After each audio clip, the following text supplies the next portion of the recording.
bienvenue dans Boss Lady. Aujourd'hui, nous avons l'honneur de rencontrer une pionnière dans son domaine en Guinée, une femme déterminée à contribuer à la transformation du paysage économique. Il s'agit de Djenabou Diallo, la gérante de Zeyna Cacao.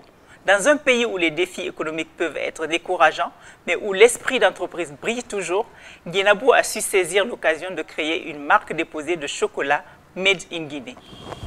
Bonjour Zeyna et bienvenue dans Boss Lady. Alors Zeyna Djenabou Diallo, j'imagine que le nom de Zeyna Cacao vient de votre nom ou pas? D'accord. Et comment vous allez vous définir en une phrase, Djenabou?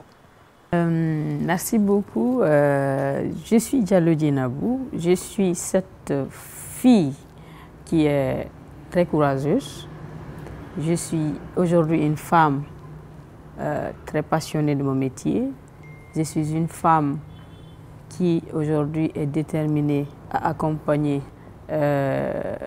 sa famille, ses employés et aussi en train de se battre pour l'émancipation de la femme guinéenne, surtout de la jeune fille guinéenne. Djenabou, est-ce que vous pouvez nous raconter rapidement comment vous est venue cette idée de créer Zeyna Cacao? Parce qu'il faut le faire quand même. Bien sûr, l'idée m'est venue depuis 2018, depuis 2016. Je suis agronome, ingénieur agronome. C'est pas un hasard, je suis fruit de l'université guinéenne, de l'Institut supérieur agronomique vétérinaire de Farana, où j'ai eu ma licence en agronomie. Et après ça, toujours passionnée de faire les grandes études, j'ai essayé de postuler à des bourses de la Banque mondiale, où j'ai été retenue pour partir faire mon master en Côte d'Ivoire. Ça, c'était en 2016. Arrivé en Côte d'Ivoire, vous savez que la Côte d'Ivoire est le premier pays producteur de cacao. Connaissant bien que la Guinée aussi produit du cacao, parce que j'ai étudié en Guinée forestière, en première année master, j'ai travaillé sur le riz. Et en deuxième année, mon encadreur m'a dit, Djenabou, et si tu travaillais sur le cacao? J'ai dit, bien évidemment, parce que la Guinée produit du cacao. Il dit, d'accord, donc je t'envoie dans un projet de cacao et que tu peux aller aider à développer cette filière chez toi. Et c'est parti comme ça, j'ai travaillé avec dans assez de plantations de cacao. Je me suis intéressée de tout ce qui est cacao, mais malheureusement, quand je faisais mes recherches, quand je tapais le cacao de la Guinée, rien ne sortait. Parce que moi-même, je ne savais pas que... Enfin, je sais que la Guinée produit du cacao, mais au point d'en désigner comme un pays producteur connu. Pourtant, ça existe depuis l'indépendance. D'ailleurs, avant l'indépendance, je crois que la Guinée produisait du cacao meilleur que la Côte d'Ivoire. Et à la venue de militaires, donc il y a un changement. Donc ça, c'est une autre histoire. Donc c'est à partir de là, vraiment, je faisais mes recherches, rien ne sortait du cacao guinéen, rien. J'ai dit, ok, il n'y a pas de problème. Moi, j'ai déjà continué à travailler en terre ivoirienne, j'ai soutenu mon master et j'ai travaillé avec mes encadrés sur un projet de recherche, un projet de diagnostic en fait. Le diagnostic, c'était de revenir en Guinée et de comprendre réellement qu'est-ce qui existait comme cacao. Mes encadreurs m'ont dit, écoute, tu peux continuer le doctorat en même temps. J'ai dit, professeur, laissez-moi rentrer chez moi. Allez voir qu'est-ce qui existe comme cacao. Pourquoi on n'en parle pas? Pourtant, ça existe. Et entre-temps, je suis rentrée en Guinée en 2019 avec un projet. Et Dieu faisant, je suis rentrée en Guinée. Il y avait le projet de la Banque mondiale également, avec le projet WAP qui était là et qui était en train de sélectionner et de recruter des jeunes chercheurs dans l'agriculture. Et moi, les femmes étaient primordiales en fait. Et moi, je suis une femme dans un domaine qui n'est même pas connu en Guinée. Et je venais à peine de finir mon master. Quelle chance! J'ai travaillé avec des gens qui m'ont accompagnée, on a postulé et j'ai été lauréate de la Banque mondiale, financement pendant une année. Pour faire des recherches. Parce que c'était quoi? C'était de faire une étude de diagnostic. Là, je partais voir réellement c'était quoi la réalité. Effectivement, je suis partie, j'ai fait 6 mois en Guinée forestière. Toute la Guinée forestière, j'ai fait plus de 40 sous-préfectures. Et j'ai marché de 2 kilos, 3 kilos. Vous savez, quand le paysan... C'est une femme de terrain. Ouais, parce que quand le paysan te dit, écoute, c'est ici, c'est pas loin, ben écoute, attends-toi à marcher 2 ou 3 kilos. Donc, il y avait des gens qui me disaient, non, on peut rester ici, on peut s'expliquer. J'ai dit, je vais toucher du doigt. Je suis partie dans des plantations d'Abidjan, en Côte d'Ivoire. J'ai vu ce que les gens là font. Je veux aller voir ce qu'est les Guinéens. Effectivement, il y avait le cacao. Et je suis la première personne à aller vers ces gens, les demander comment est-ce que vous faites, quelles sont les variétés, quelles sont les maladies que vous rencontrez, comment est-ce que vous faites des paramètres que j'ai étudiés. Et après, j'ai soutenu. J'ai présenté ça avec le projet WAP et la Banque mondiale, qui vraiment aujourd'hui, l'étude est en train d'aider toutes les institutions qui viennent en Guinée de comprendre réellement, d'avoir une base de données. Ils m'ont demandé ce qu'ils voudraient, est-ce qu'il allait acheter mon étude. J'ai dit, tout ce que je voudrais, partout où l'étude est menée, mettez mon nom, c'est tout ce que je cherche. Wow. Donc c'est parti de là. Et vous savez, en 2020, c'était le coronavirus qui était arrivé. J'ai quitté une mission, la fin de mission de ce projet. Je suis venue avec du cacao. Et je suis rentrée, heureuse quand je suis rentrée, et j'ai commencé déjà, il y avait un projet de NTF4 qui était là, ils m'ont pris comme consultant national, donc je travaille déjà avec eux dans le cacao, parce que ce projet était là depuis 2016, et il n'avait pas de base de données. Et quand moi je suis venue, ça a coïncidé que moi j'ai fini l'étude. Et quand j'ai fini l'étude, il y avait toutes les bases de données. Où qui sont les producteurs, quels sont les... Mais quand vous dites producteurs de cacao, est-ce que c'est vraiment des villageois qui individuellement font pousser quelques arbres ou il y a vraiment des grands producteurs comme moi je l'entends en Côte d'Ivoire? Ce n'est pas comme la Côte d'Ivoire. La Guinée a d'abord encore des plantations traditionnelles. C'est-à-dire, c'est des paysans qui s'élèvent individuellement pour aller faire 1 hectare, 2 hectares, demi-hectare. Ça dépend de ce qu'il est. Et nos plantations ne sont pas uniquement cacao. C'est maintenant, tout dernièrement là, et que les gens sont en train de faire des plantations vraiment uniquement cacao. Mais dans les plantations, tu trouves le cacao, tu trouves le café, tu trouves l'anacarde, tu trouves le collatier, les trucs. Un peu de tout, le producteur, tu trouves des bananiers. Donc c'est une plantation vraiment traditionnelle qui est là. Mais cela n'empêche, il arrive vraiment à faire un volume. Un volume. Donc c'est parti de là que j'ai commencé, et comme il y avait tout était bloqué en ce moment, je suis rentrée avec 1 kilo, j'ai commencé avec 1 kilo. Je ne suis pas formée, je ne me suis jamais formée en tant que chocolatière. Ma passion, c'était vraiment de faire la recherche, de développer la filière et de travailler avec le ministère de l'Agriculture. Et voilà, donc j'ai commencé à s'auto-former sur l'Internet, à contacter des gens, à faire des transformations, de regarder des vidéos. J'ai fait la pâte, j'ai fait des prototypes, de prototype en prototype. Et quand j'ai écrit des gens de la France, de la Côte d'Ivoire, comme déjà j'avais une base de données de la Côte d'Ivoire, et c'est ainsi que j'ai sorti des prototypes, de prototype en prototype, j'ai sorti un produit vendable. Et vous savez, quand j'ai commencé à vendre, c'est quand il y avait tout était bloqué. En pleine Covid. En pleine Covid, où il n'y avait pas de vol, il n'y avait pas de vol, il n'y avait pas de bateau, il n'y avait rien. Et que le stock qui était en Guinée de la poudre de cacao était fini. Un jour, j'étais en train de surfer sur l'Internet, parce que moi, j'ai dit que l'Internet, ça m'a permis d'avoir tout ce que j'ai aujourd'hui. Il y a quelqu'un qui me dit, oh, aidez-moi s'il vous plaît, j'ai besoin de poudre de cacao. J'ai dit, ma poudre de cacao, là, elle n'est pas jolie, mais comme c'est cosmétique, j'ai dit, moi, je peux vous livrer, je peux vous fournir ça. Ah, tu m'as sauvé, tu m'as sauvé. Après, elle me dit, non, tu m'envoies 1 kilo. Elle m'a demandé le kilo, là, je connaissais Comment pas fixer les prix?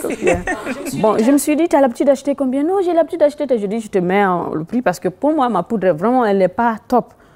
C'est pour la cosmétique, vous savez, ça se fait des gommages. Oui, pareil qu'on utilise beaucoup le cacao dans le cosmétique. Et avec les cheveux, ça se fait beaucoup de choses en cosmétique. Mais juste vous ramener sur un point, comment on obtient la poudre de cacao? La poudre de cacao, alors, la poudre de cacao est obtenue à partir de plusieurs transformations, parce qu'après réception de la fève de cacao, il faut la torréfier. D'abord, il faut la trier. S'il n'y a pas de gâté, s'il n'y a pas de cailloux, il faut la torréfier. Après la torréfier, il faut la dépulper. Et quand tu la dépulpes, maintenant, il faut la moudre. Et moi, vous savez comment je faisais ça? Le mortier pilon à la tradition. Avec un mortier. Et après, il faut presser le beurre. Et tu sais comment je pressais le beurre là? Tu ne peux même pas imaginer des techniques que j'ai utilisées pour... voilà.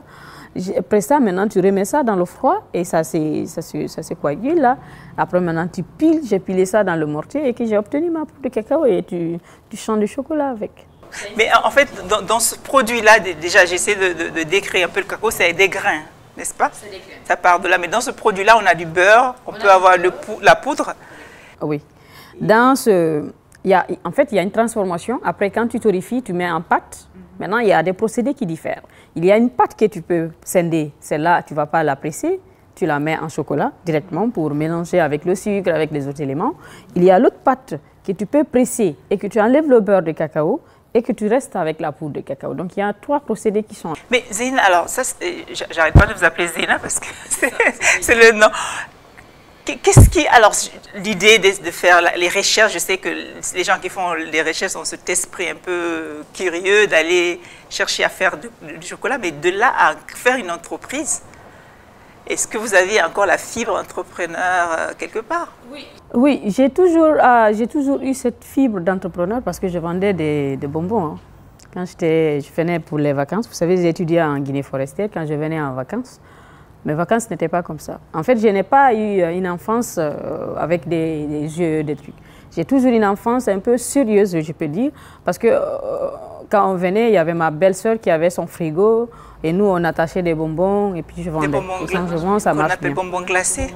Bonbons glacés, là, avec du ginger et du bissap. C'est pourquoi aujourd'hui, quand je me retrouve dans mon entreprise en train de vendre du bissap et du ginger, je me dis, tu vois l'histoire. Voilà, donc je vendais depuis ça. Et c'est vrai qu'à l'école également, je n'ai pas trop vendu à l'école, mais même quand j'étais au collège, je vendais du manioc. Bah, tout le monde ne connaît pas ça. Le manioc grillé, là. Ou bien si, je connais, moi, en tout cas, le coutil, voilà. C'est super bon. Pendant les vacances, quand je restais en forêt, je faisais ça. Je vendais ça ou j'ai vendu des bananes. Donc, moi, je suis entreprenante depuis le début. Mais ma vision, c'était quoi? Franchement, ma vision, c'était de travailler avec des institutions internationales en tant que femme vraiment experte dans mon domaine. Mais ça, c'est pas gâté, Zeyna. J'espère qu'on n'a pas perdu la chercheuse que vous êtes, même si vous êtes entrepreneur. Maintenant, parlez-moi un peu de Zeyna. Aujourd'hui, c'est une entreprise qui est comment? Quel est l'état de santé de votre entreprise aujourd'hui? Aujourd'hui, j'en suis très fière de mon entreprise et j'en remercie vraiment Dieu, et mes parents, les amis et des personnes que je les ai connues juste une fois qui m'ont accompagnée, qui m'ont juste poussé à un certain niveau. Et grâce à ces personnes aujourd'hui que je ne citerai pas, la Guinée a sa première maison du chocolat. Et vous êtes reconnu parmi les chocolatiers du monde. Parce que c'est un métier. Oui, je suis aujourd'hui la première chocolatière de la Guinée et j'ai eu un prix du meilleur chocolat au lait en France en octobre 2023 et que la Guinée vraiment a été appréciée, a été applaudie devant tout le monde, devant des grands chocolatiers que je ne pensais même pas imaginer. Donc c'est pour vous dire qu'aujourd'hui c'est une fierté pour la Guinée et cette maison, cette entreprise aujourd'hui est là. Ce n'est pas seulement de faire une tablette de chocolat comme vous avez vu. C'est la tablette de chocolat que les gens sont en train de voir. Mais moi, j'ai une ambition au-delà de ça. L'ambition aujourd'hui, je suis la pionnière de la filière cacao. Et je suis de l'amont et de l'aval de la filière cacao. Qu'est-ce que je veux? Je veux accompagner ces producteurs d'abord, qui sont à la base, généralement des femmes qui sont en train d'aller au champ, qui sont en train de produire pendant toute une année et qui ont du mal à vendre leurs produits-là et avoir un revenu meilleur. Également, j'ai envie de créer ce métier chocolat qui existe un peu partout dans la sous-région et pourquoi pas en Guinée. Je ne peux pas rester la seule chocolatière. Aujourd'hui, c'est de créer ce métier chocolat pour non seulement aider des filles qui ont eu la chance d'aller à l'école et aussi des filles qui n'ont pas eu la chance d'aller à l'école. Parce que le métier chocolat, je n'ai pas étudié le chocolat. Donc, c'est possible de le faire même si tu n'as pas été à l'école. Et de quoi vous besoin pour atteindre ces objectifs? Aujourd'hui, dans mon entreprise, nous sommes à 95% des femmes. Et au moins les 30% ou les 40% n'ont pas été à l'école. Donc, je suis en train de former des gens. Je suis en train de travailler en collaboration avec l'Université de l'hôtellerie et du tourisme, l'Université de Dalaba, très bientôt on va signer un partenariat que je veux former. Il y a des stagiaires qui viennent se former chez moi, travailler leur mémoire chez moi. Donc, vous avez vu, l'objectif est global en fait. C'est une entreprise sociale. Une entreprise sociale, une entreprise à vocation émancipation de la femme. Mais aujourd'hui, si on vous demandait 2 ou 3 choses dont vous avez besoin pour faire décoller votre entreprise, ce serait quoi? Aujourd'hui, ce qu'on a besoin réellement, c'est un accompagnement beaucoup plus sérieux, technique, surtout technique. Vous savez, il y a beaucoup de gens, nous les entrepreneurs, il y a d'autres qui pensent que c'est l'argent qu'on en a besoin. Mais des fois, ce n'est pas l'argent. Moi, j'ai de l'argent avec moi. Mais j'ai envie de monnayer ça et de se faire de l'argent. J'ai aujourd'hui de quoi faire de l'argent. Donc, j'ai besoin d'un accompagnement technique, un accompagnement beaucoup plus sérieux, que l'État m'aide à certainement aller avec les institutions comme les pâtisseries, les écoles de pâtisserie, les écoles de boulanger, nous aider vraiment à insérer ce métier chocolat-là dans le cursus de l'école professionnelle, formation technique. Et nous, certainement, aider l'équipe-là à aller se former ailleurs. Moi, certainement, me former davantage à être celle qui va former le métier chocolat et éventuellement encadrer les gens pour avoir d'autres chocolatiers en Guinée. Parce que nous avons la matière première. Bien. Alors, Zeyna, qui vous inspire pour que vous soyez devenue la femme que vous êtes aujourd'hui? Aujourd'hui, je dirais que celle qui m'inspire, je dirais que c'est ma mère. Étant donné qu'elle n'a pas eu la chance comme moi d'aller à l'école, mais qu'elle a eu le courage et l'ambition de moi de m'envoyer à l'école et de m'accompagner. Vous savez ce que ma maman me disait? Elle dit, Yenabou, tu es parti à l'école ou tu ne partis pas à l'école? Tu ne partis pas à l'école, tu ne mangeais pas ici. C'était tout son français en fait. Ah, ça c'est émouvant, j'en ris, mais honnêtement. C'était tout son français. Tu ne partis pas à l'école, tu ne mangeais pas ici. J'ai dit non, j'ai parti à l'école. Alors il faut courir, tu vas partir à l'école. Donc c'est tout son français. Et aujourd'hui, j'en suis fière vraiment d'être accompagnée par ma mère, accompagnée par mes sœurs aujourd'hui, qui sont fières de moi aujourd'hui. Je suis une fierté de la famille et pourquoi pas de toute la Guinée. Et quel boss êtes-vous? Je ne suis pas, moi je ne me considère pas comme une boss.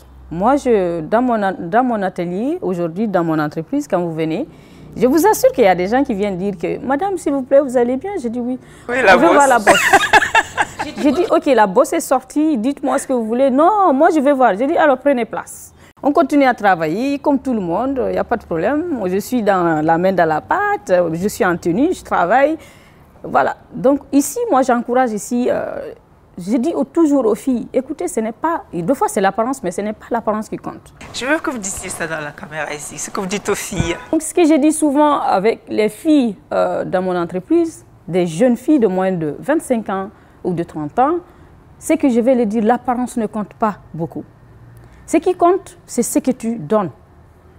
Ce n'est pas que dire que c'est moi Zeyna, c'est moi ça, c'est moi ça. Non. Laisse ton travail, va te montrer. Sois courageuse, travaille dur, sois honnête et avance. Quelles que soient les difficultés, avance.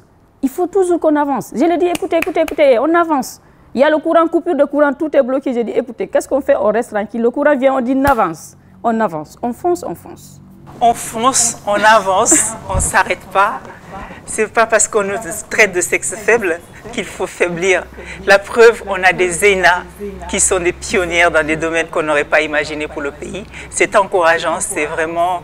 Et je suis tellement émue de cet exemple de cette maman qui encourage la petite fille à aller à l'école. Et je pense que toutes les mamans devraient faire la même chose pour qu'il y ait plus de filles instruites dans ce pays-là et pour qu'on ait plusieurs Zeyna, plusieurs entreprises.